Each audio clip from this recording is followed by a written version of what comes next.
With 24 chapters and 438 pages, this book easily dominates the list of my favorite books of all time. Good morning everyone, I am WONG from SMJK Poilam and my school code is AEB 2054. Today, I'm going to be talking about The Land of Stories, The Wishing Spell by COLFER. It is a book that falls under the fantasy and adventure genre, where imaginations and possibilities are endless.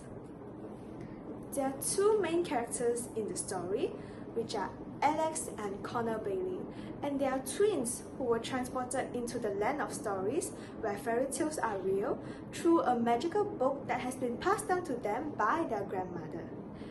Alex is a smart and determined girl who has a strong passion for reading, and she uses her intelligence and resourcefulness to overcome the challenges that they face in the land of stories.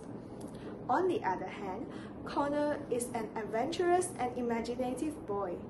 He uses his creativity and quick thinking to help both of them out of vulnerable situations.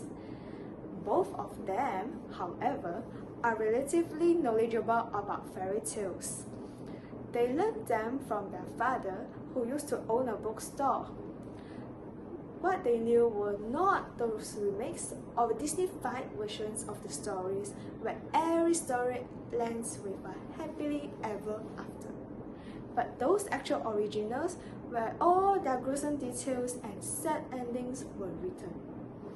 Their father used to have a wonderful influence on their lives before he passed away. However, they're struggling now. Their mother works a lot of extra shifts, so they barely ever get to see her after their father's passing. For their birthday, their grandmother came to visit and gave them the book The Land of Stories, and Alex discovers that there's something strange about that book.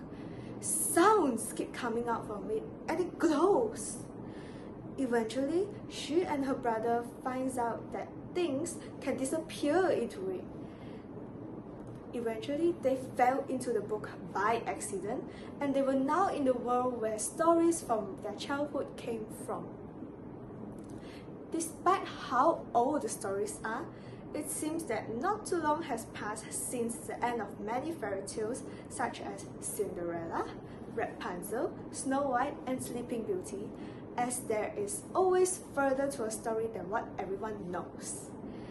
The children end up meeting a talking frog man, and he sends them on a quest with a journal as their guide to all the ingredients that they need that will cast a spell that anything that their heart desires, in this case, is to return home where they belong.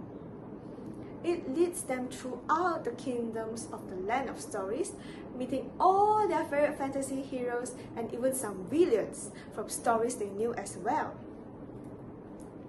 The central theme of this book is the significance of family bond, as Alex and Connor face the hardships of the land of stories together. They learn to rely on each other's strength and to always be there for one another through vulnerable times. In addition, they also learn more about themselves as they continue their journey to collect all the ingredients, which emphasize the importance of self-mindfulness and acceptance in an individual. Well, now let me end this review with my favorite line in this book, as quoted. It doesn't matter how greatly you've been hurt or how much you're hurting. It's what you do with the pain that counts. There will always be moments where we feel at our lowest, and that's okay, because we can always learn from the past to create a better future for ourselves. That's all from me today. Thank you.